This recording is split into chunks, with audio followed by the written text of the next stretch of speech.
Bonjour, je suis Olivier et je suis heureux de vous retrouver pour ce nouvel épisode du podcast de votre coach commercial. Vous le savez, votre coach commercial, c'est aussi un blog, votre coach commercial toutattaché.fr, consacré au métier de la vente où mon objectif est de vous fournir un maximum de trucs, d'astuces et de méthodes pour faire de vous des vendeurs efficaces, bref, des techniques de vente qui vous feront décrocher votre ceinture noire dans la vente. Votre coach commercial s'adresse à tous ceux qui sont dans les métiers de la vente, vendeurs commerciaux, en B2B, en B2C, les grands comptes, mais aussi les entrepreneurs et au sens large à tous ceux qui sont confrontés à la nécessité d'endosser la mission de commercial à un moment ou à un autre de leur activité. Aujourd'hui, je fais une petite pause dans les épisodes consacrés au social selling pour vous parler d'orthographe. Alors, pas d'inquiétude, la suite de la série sur le social selling arrivera très bientôt, mais j'avais envie d'aborder ce sujet, même si ça paraît assez peu sexy vu comme ça, mais oui, je voulais vous parler d'orthographe et de grammaire. Mais laissez-moi vous raconter une petite anecdote. J'étais il y a quelques semaines, quelques jours, en masterclass, une masterclass sur la vente à Nantes. On a eu pas mal de discussions avec les autres participants. Alors il y avait des chefs d'entreprise, notamment un chef d'entreprise et son collaborateur, et puis une autre personne qui est en train de monter son business. Et à un moment, la conversation s'est tournée vers les problèmes qui tournent autour de l'orthographe et de la grammaire. L'orthographe et la grammaire dans les mails, dans les brochures, dans les courriers, bref, dans tous les écrits qui émanent de cette entreprise. Et c'est vrai qu'après réflexion, je me suis dit que l'orthographe et la grammaire, c'est un problème pour beaucoup. Alors rarement ouvertement avoué, voire même rarement il y a des échanges autour de cette problématique-là. Pourtant, beaucoup cherchent des solutions. Alors je me suis dit que c'était pas une mauvaise idée, que c'était même plutôt une bonne idée que de partager avec vous quelques astuces, car comme beaucoup de monde, moi aussi, je suis confronté à ce problème. Je ne suis pas un caïd en orthographe et ne comptez pas sur moi pour participer à la dictée de Bernard Pivot. Par contre, j'ai mis en place des contre-mesures relativement efficaces, pour que, en tout cas, ça ne soit pas un handicap pour moi. Ce sont ces contre-mesures que je souhaite partager avec vous. Force est de constater que dans le milieu professionnel, on croise quand même beaucoup d'écrits qui comportent des erreurs d'orthographe et de grammaire. Que ce soit des mails, que ce soit des courriers, des brochures, des sites web ou des blogs. Alors, je ne veux pas faire de généralité, mais je me suis quand même rendu compte que chez les jeunes commerciaux, il y a une légère aggravation du phénomène. Mais ça n'est pas que chez les jeunes commerciaux. Je peux même vous confesser que j'ai eu un directeur commercial, alors non, je ne donnerai pas de nom, je ne vais pas le dénoncer, mais qui faisait beaucoup de fautes d'orthographe et assez grossières dans ses mails.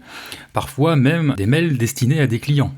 Or, on peut quand même dire que ce problème est préjudiciable pour la personne bien sûr qui écrit, mais aussi pour l'entreprise qui l'incarne. Et ça, c'est valable pour tous ceux qui sont en contact direct avec les clients.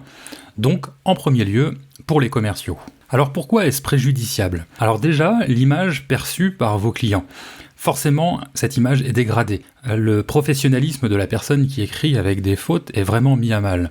Le lecteur va se demander si celui qui a écrit le texte, le mail, le courrier, finalement le respecte. Parce que s'il le respectait, il prendrait au moins le temps de corriger ses fautes et il ferait l'effort d'envoyer un texte sans erreur. Le lecteur, c'est-à-dire le client ou le prospect, peut même se demander si l'entreprise qui emploie la personne qui lui a envoyé ce texte bourré de fautes le sous-estime ou le dévalorise. Il m'envoie une personne qui n'est même pas capable d'écrire de phrases sans faute. Peut-être que votre client ou votre prospect va se dire ça. Il peut même finalement se demander si ce manque de rigueur est général chez le commercial ou globalement dans l'entreprise qui s'adresse à lui. Bref, on peut pas dire qu'il y ait grand-chose de positif qui ressorte de ça. À travail ou compétences égales, finalement l'image est écornée. Nombreux sont ceux qui sont conscients de ce problème, mais peu sont ceux qui cherchent à améliorer ce point. Pourtant, des solutions existent, des solutions qui sont faciles à mettre en œuvre et qui permettent de réduire significativement le nombre d'erreurs. Je vais donc vous présenter celles que j'ai moi-même mis en place et que j'utilise au quotidien. La première de ces solutions, c'est tout simplement de se relire. Oui, se relire, c'est la première chose à faire et ça va de soi. Et pourtant, à la lecture de certains mails que je reçois, il semblerait que ça n'est pas si systématique que ça. La relecture peut se faire à deux niveaux. On peut faire une relecture bien sûr sur le fond et sur la forme. Les points à surveiller en fait, bien sûr, c'est de vérifier dans un premier temps que le sens de notre écrit correspond au message qu'on voulait transmettre. Ça, c'est le premier principe de la relecture. Mais aussi, on peut en profiter pour vérifier la ponctuation, pour chercher à raccourcir ses phrases. On peut essayer de couper ses phrases avec des points, mais aussi faire respirer ces phrases avec des virgules. Voire, on peut se demander s'il n'est pas possible de clarifier le message avec des bullet points, des tirets, si vous voulez. On peut profiter de cette relecture aussi pour vérifier les pluriels. C'est relativement simple et facile à mettre en œuvre. Il suffit simplement de vérifier que dans nos phrases, on n'a pas des pluriels, et auquel cas, est-ce qu'on a bien mis des S ou des ENT en cas de conjugaison. Autre point très facile à vérifier et qui va corriger pas mal de fautes pour certains, c'est les C. Vous savez, les C, CEST, les C, CES, les C, SES, etc., etc. C'est une des fautes les plus courantes, mais aussi une des fautes les plus horripilantes pour les lecteurs. Alors, simplement, en cas de doute, faites un petit mémo avec la règle de grammaire et consultez-la en vous relisant. Ce sont vraiment des erreurs faciles à corriger. Autre erreur relativement simple à corriger, c'est tout ce qui concerne la conjugaison.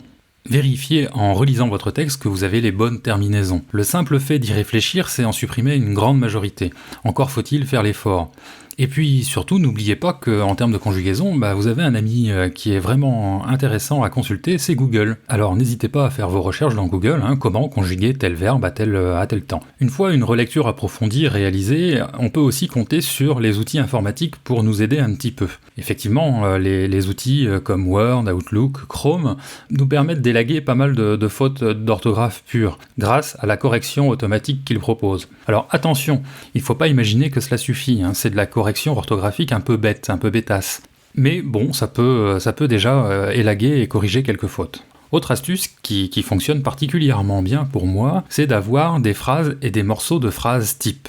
Ce que j'ai fait, en fait, c'est d'avoir un document ou une sorte de base de données où je stocke des phrases ou des bouts de phrases type dont je suis sûr de l'orthographe. Vous pourrez remarquer au fur et à mesure de votre activité commerciale que finalement, que ce soit dans certains mails ou certains courriers, on utilise fréquemment certaines tournures de phrases, certaines introductions, certaines conclusions. Et on les utilise en plus de la même façon. Donc autant les piocher dans une base où on a déjà écrit ces bouts de phrases, et ensuite on vient les copier-coller dans notre document. Au fur et à mesure du temps, vous vous rendrez compte que vous connaîtrez par cœur ces bouts de phrases, ces tournures de phrases, et ces introductions, ces conclusions, et ça vous permettra comme ça d'être sûr de votre coup quand vous réaliserez vos documents. Une autre astuce toute simple, c'est de profiter de votre entourage dans l'entreprise. N'hésitez pas à demander, si vous avez la chance d'avoir un ou une assistante, de lui demander de jeter un coup d'œil à votre courrier ou à votre mail, ou alors même à certains collègues. N'hésitez pas à les interpeller pour qu'ils viennent voir et qu'ils relisent rapidement votre texte. Lorsque l'on lit le texte d'un autre, on repère beaucoup plus facilement les erreurs de grammaire et d'orthographe. Et en plus, il n'y a pas vraiment de honte à ça, c'est quand même un problème qui est largement répandu. Il serait quand même vraiment plus préjudiciable de passer pour un incompétent auprès de ses clients, finalement, qu'auprès de ses collègues. Mais l'astuce ultime que je voulais partager aujourd'hui, c'est un logiciel que j'ai adopté et qui s'appelle Antidote. C'est sans aucun doute le meilleur logiciel de correction du marché pour la langue française.